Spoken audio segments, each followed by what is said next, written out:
Thiruvananthapuram medical കോളേജിൽ നിന്നും discharge ചെയ്ത് വീട്ടിലേക്ക് മടങ്ങവേ രോഗം മൂർച്ഛിച്ച് മെഡിക്കൽ കോളേജ് കാഷ്വാലിറ്റിയിൽ വെച്ച് മരണപ്പെട്ട ആറ്റിങ്ങൽ സ്വദേശി മീനാക്ഷിയുടെ മൃതദേഹം സംസ്കരിച്ചു. മുതാക്കൽ പിരപ്പൻകോട്ട് കോണത്ത് പാറയടി വാറവിള പുത്തൻ വീട്ടിൽ ലാലു ഉഷ ദമ്പതികളുടെ 3 മക്കളിൽ മൂത്ത കുട്ടിയായിരുന്നു മീനാക്ഷി.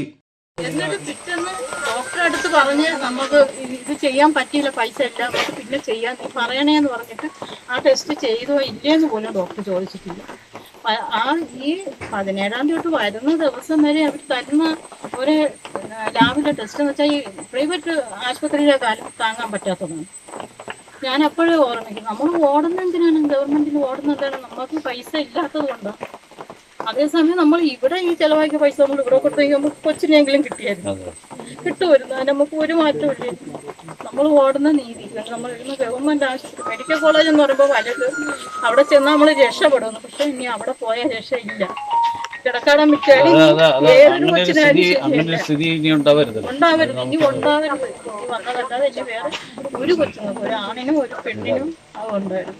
ഒരു വയസ്സിനും അല്ലെങ്കിൽ 10-20 വയസ്സായോ. +2 വിദ്യാർത്ഥിനിയായിരുന്ന മീനാക്ഷി കഴിഞ്ഞ മാസം കാതിൽ പുതിയ കമ്മലിട്ടിരുന്നു. ഇതിനുശേഷം ചെവിയിൽ അലർജി ഉണ്ടായി. തുടർന്ന് വെഞ്ഞാറമുട്ടിലെ സ്വകാര്യ ആശുപത്രിയിൽ ചികിത്സ തേടിയെങ്കിലും അലർജി ശരീരത്തിന്റെ മറ്റു ഭാഗങ്ങളിലേക്കും വ്യാപിച്ചു. തുടർന്ന് ഈ മാസം 17-ന് മീനാക്ഷിയെ തിരുവനന്തപുരം മെഡിക്കൽ കോളേജിൽ പ്രവേശിപ്പിച്ചു. 27-ന് ഡിസ്ചാർജ് ചെയ്ത് മടങ്ങവേ ഉള്ളൂരിലെത്തിയപ്പോൾ പെൺകുട്ടിക്ക് വീണ്ടും ദേഹാസ്വാസ്ഥ്യം അനുഭവപ്പെട്ടു. ഉടൻ തന്നെ മെഡിക്കൽ കോളേജിലെ തീവ്രപരിചരണ വിഭാഗത്തിൽ പ്രവേശിപ്പിച്ചെങ്കിലും ജീവൻ രക്ഷിക്കാനായില്ല. തൻ്റെ മകൾക്ക് മതിയായ ചികിത്സ ലഭിക്കാത്തതിനാലാണ് മരണം സംഭവിച്ചതെന്നും കുറ്റക്കാർക്കെതിരെ നടപടി വേണമെന്നും ആവശ്യപ്പെട്ട് മീനാക്ഷിയുടെ പിതാവ് ലാലു മെഡിക്കൽ കോളേജ് പോലീസിന് പരാതി നൽകി. കമ്മലായിട്ട് വെള്ളം അതിൻ്റെ റിയാക്ഷനാണ് പിടിച്ചത്. അത് വെള്ളം കൊണ്ട് പൊക്കി പോകത്താണ്. ഞാനിപ്പോൾ ഒരു ഹോസ്പിറ്റലിൽ കാണിച്ച് അവിടെ നിന്ന് അവിടെ കാണിച്ചത് കുറേ തന്നെ നേരെ മെഡിക്കലിൽ പോയി.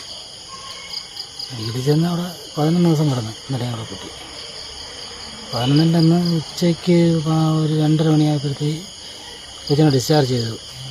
ഡോക്ടർ ഡിസ്ചാർജ് ചെയ്ത് അവിടെ നിന്ന് ഇറങ്ങി താഴെ വന്ന് ഓട്ടോയിൽ കയറ്റി ഉള്ളൂരെത്തിയപ്പോഴത്തേക്ക് കൊച്ചു ജന്യാണ് പറഞ്ഞ് പറഞ്ഞു വീഴുന്നത്.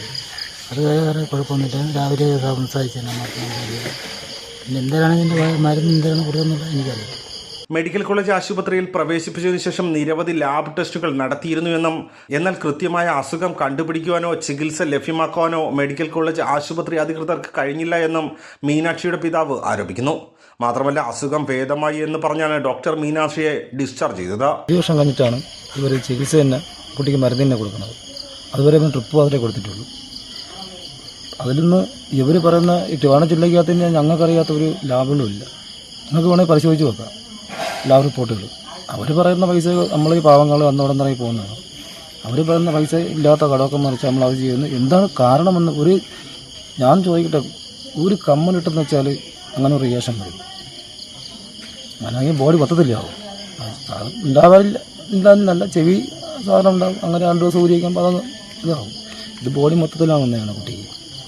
എന്താണ് കാരണം ഞങ്ങളോട് ചോദിച്ചാൽ നമ്മളെന്തെന്ന് പറയും? എന്താണ് ഞങ്ങൾ പറയാനുള്ളത്? ഇവർ പിന്നെ വെള്ളമിട്ട് അവിടെ എന്തിനാണ് ഇരിക്കുന്നത്?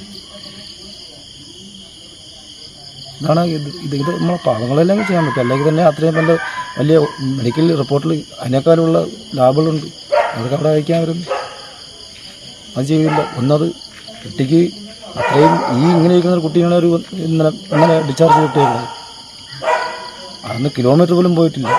ജസ്റ്റ് 500 മീറ്ററേ പോയിട്ടുള്ളൂ വണ്ടി. അവിടെ വെച്ചിട്ട് കുട്ടിക്ക് കഴിയാതെ വണ്ടി റിട്ടേൺ പോകുന്നു. പുതിയ കാഷ്വാലിറ്റി കാണിക്കുന്നു, കുട്ടി മരണപ്പെടുന്നു. അത് നമുക്ക് ചികിത്സാപരം തന്നെയാണ്, അതിലൊന്നും പറയാനില്ല. തീർച്ചയായിട്ടും നമ്മൾ കംപ്ലയിൻറ്റ് കൊടുത്തിട്ടുണ്ട്. പോലീസ് അധികാരികൾ അന്വേഷിക്കും. ഈ നടപടിക്ക് പോസ്റ്റ്മോർട്ടം റിപ്പോർട്ട് വന്നാൽ ചെയ്യാവുന്നതാണ് പോലീസ് അധികാരി പറഞ്ഞേക്കുന്നത്.